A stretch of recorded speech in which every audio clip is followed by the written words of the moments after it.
So I want to give you some pillars. There on your outline, there are 3 pillars that will help you become more evangelistically effective in moving the community to the crowd, reaching out and targeting them. Let me give you the first one. The first one is there on the top of the next page, Saddleback's Evangelism Strategy. We say, the first pillar, the needs of unbelievers determine our evangelistic programs. The needs of unbelievers determine our evangelistic programs. Now, a couple examples of that. Acts chapter 15, verse 9, I love this in the Message paraphrase. God treated the outsiders exactly as he treated us, beginning at the very center of who they were and working from that center outward, cleaning up their lives as they trusted and believed him. Notice the cleaning up their lives didn't happen before. It was as they trusted him, believed in him, then their lives got cleaned up. Mark 2, verse 17, Jesus said, "It is not the healthy who need a doctor, but the sick. And I have not come to call the righteous, but I've come to call sinners." Now, because of this, if the needs of unbelievers determine our programs, then we just go out there and say, well, what are the needs? If there's a need for drug and alcohol and other addictions recovery, we do celebrate recovery. If people are getting divorced, we do divorce recovery. If people are struggling with their weight, we do weight loss. Whatever their needs are, we will adapt to that culture, and we'll try to use that as a hook. Here's what you need to do. Focus on the symptoms of unbeliever to get to their real problem. Now, the symptoms are all the stuff that's out there. My marriage is falling apart. I'm having a problem with pornography. I'm out of shape. It could be 100,000 different things. Those are the symptoms. It's okay to focus on the symptoms of people who are in pain. It's okay, in order to get to the real problem. The real problem is their rebellion against God. You know that, and I know that. But as I said, we don't expect unbelievers to act like believers until they are. To go back to our analogy here, you've got to catch the fish before you can clean the fish. Some of you know of churches that try to clean them before they catch them. That's nonsense. It doesn't work. And no place in Scripture does say, clean up your act and then come to Christ. It just doesn't say that. Because you don't have the power to clean up your act until you have Christ in your life. So you got to catch the fish before you clean them. Don't try to clean them first. And you just start with the needs and the hurts and the interests and the symptoms. It's okay to start with the symptoms of unbelievers. One of the big symptoms is stress. Another big symptom is people are having identity crisis. Who am I? What am I? They're having sexual identity crisis. They're having gender identity crisis. They're having, personal identity crisis. Who am I? What am I? All these kind of things. Have you ever noticed how many times Jesus said these words to people? What do you want me to do for you? People would come to him and Jesus would say, what do you want me to do for you? He let them set the agenda. Friends, that's called felt need evangelism. What do you want me to do for you? Felt need. I know preachers who preach against felt needs as if, where do you think those needs came from? The felt needs are just symptoms of the deeper needs, but they're real needs too. And when somebody's in pain, they need help. They need help.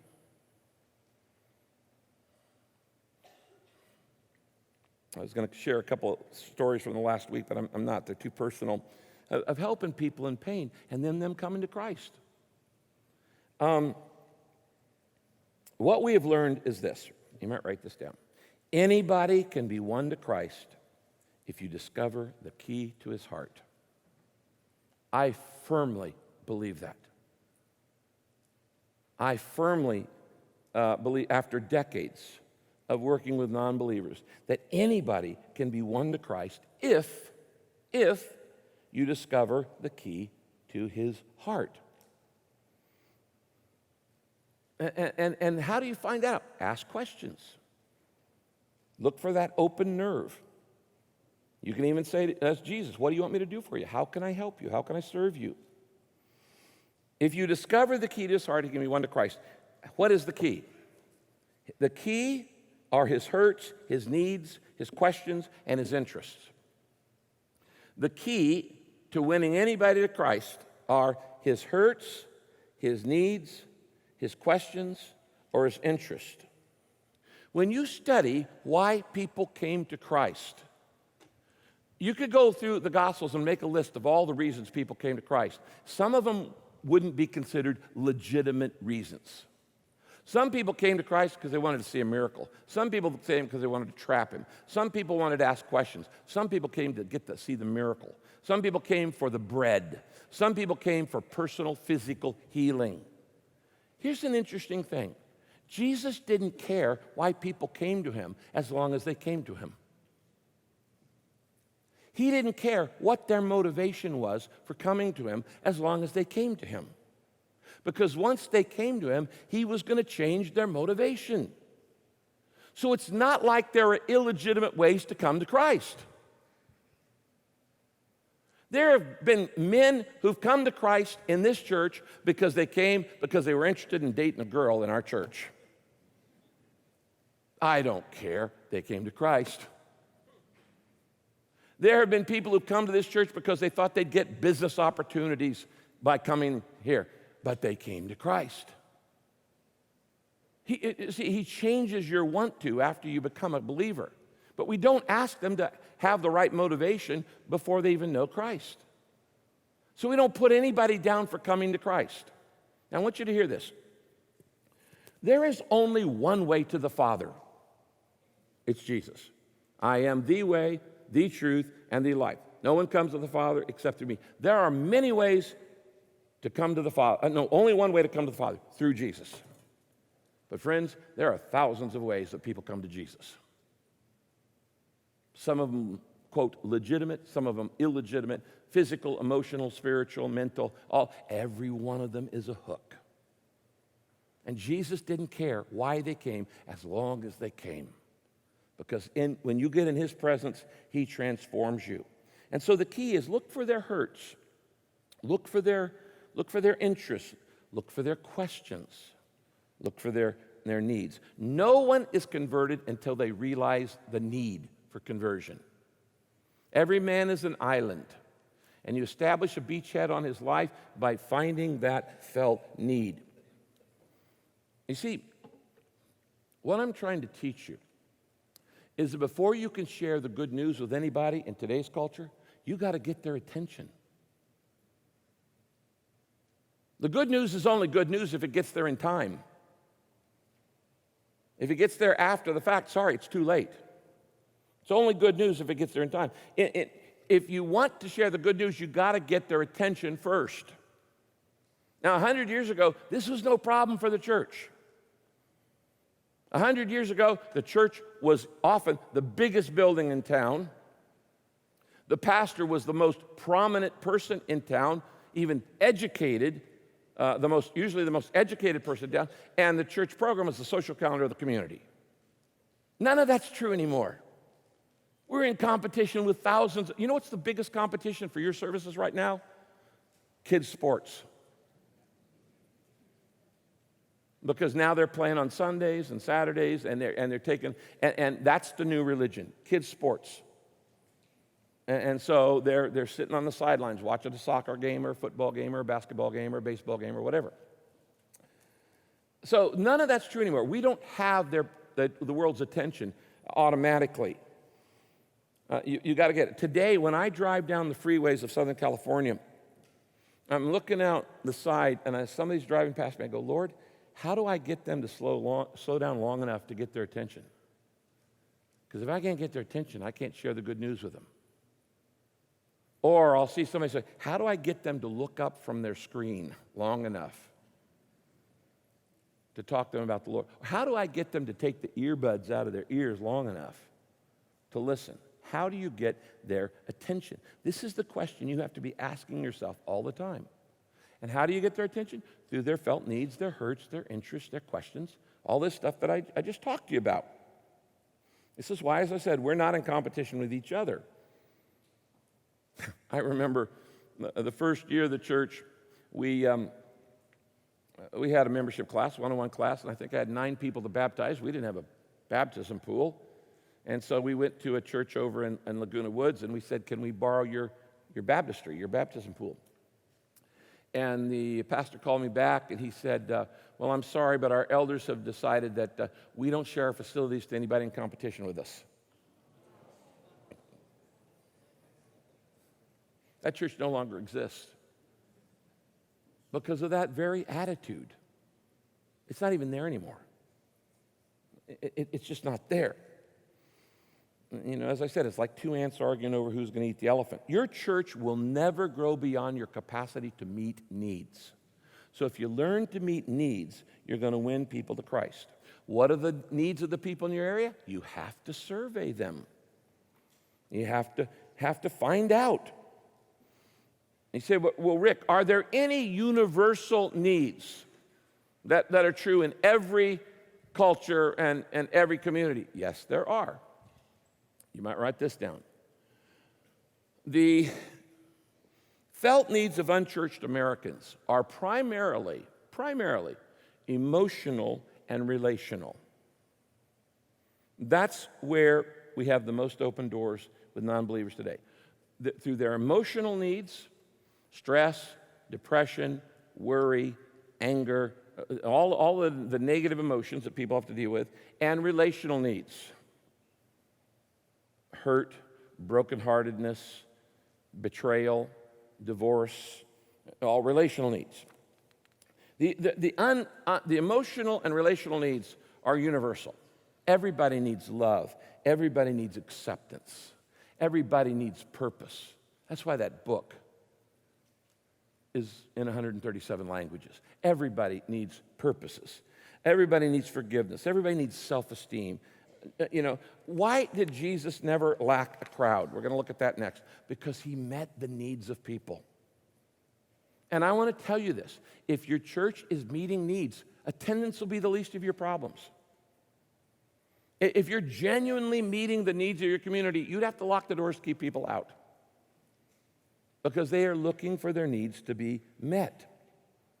So we say that the pillars of our strategies. First, we let the needs of unbelievers determine our programs. Okay? Number 2, we let the mindset of unbelievers determine our strategy. We let the mindset of unbelievers, that's their habits and their hang-ups and their mental worldviews, we let that determine our evangelistic strategy. 2 Corinthians 4:10, the weapons we use in our fight are not made by humans. Rather, they're powerful weapons from God. And with them, we destroy people's defenses, that is, their arguments. Do you realize that the spiritual warfare is fought in the mind? We're tearing down mental strongholds, the mindset of unbelievers. This is why in Matthew 10:16, Jesus said, we quoted this several times, be wise as serpents and harmless as doves. So whenever we find a mindset hang-up of an unbeliever, we just try to address it. When I heard right early on, unbelievers said, I don't like church because there are too many financial appeals. I said, fine. We'll back off on that. We'll figure out a way to say, if you want, the offering we're about to take is for members only, so please don't give.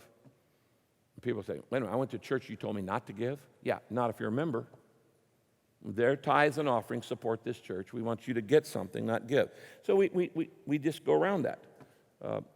Early on, we heard that people had a problem with denominational labels. Now, this is 40 years ago. You know, lots of denominational churches don't have Lutheran or Methodist or Presbyterian or Baptist in the name today, but it's pretty unusual when a Baptist church, Saddleback, did not put Baptist in the name. Well, that was a strategic decision. It wasn't a theological compromise. It was an evangelistic strategy. And the first letter that I sent out that we showed you earlier was based on their hang-ups. How about this verse? Luke 16, verse 8. The people of this world are more shrewd in dealing with their own kind than the people of the light. What's he saying there? That the average McDonald's owner knows more about human behavior than the average pastor. How do you get their attention?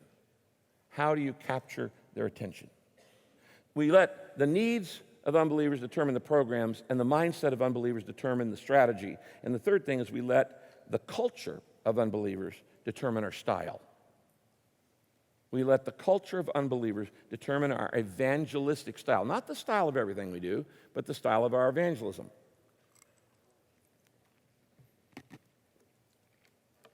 We come back to this great passage in 1 Corinthians 9. Whatever a person is like, I try to find common ground with him so that he'll let me tell him about Christ and let Christ save him. You know what? I have debated the most cantankerous people you could possibly imagine, and I found common ground with them. And you can find common ground with all kinds of people that you totally disagree with. We're not talking about partnership with darkness and light, with evil and good. We're talking about co-belligerency on an issue. For instance, probably 80% of what the National Organization of Women, which is pretty a liberal organization, stands for, I would oppose. About abortion and about prostitution and so many other things. But if National Organization of Women says, we are against the objectification of a woman's body in pornography, I'm in. And I can work with you on that. I don't have to agree with anything else you do. That's called co-belligerency. That's a term from Francis Schaeffer, co-belligerency. You're not a partner with him. You just go, okay, we agree on that, we can work on that.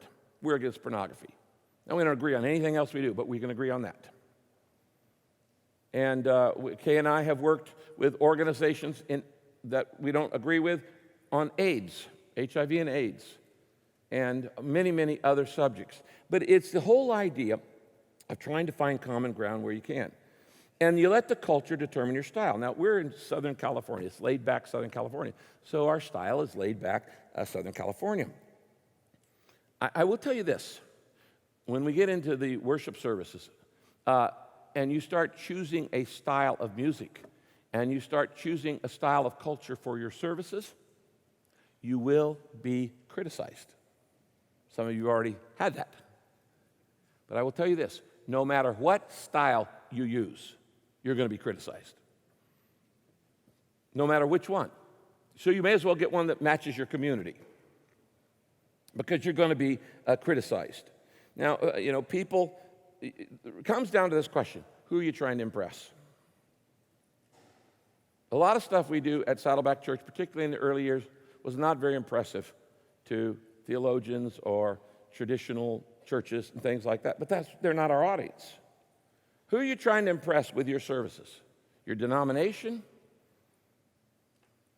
Hipster Christians? That's not your target. Theologians? People say, well, we don't believe in catering to culture. The fact is, every church caters to a culture. If you don't think your church caters to a culture, try changing the music. You'll find out real quickly whose culture it is, because they'll let you know. Every church caters to a culture. It may be a Christian culture from the 1940s, but it's a culture. There are some churches who think the golden ages was 500 years ago, and there's some who think it was 50 years ago. But every church caters to a culture. It's just, is it the one that matches your community?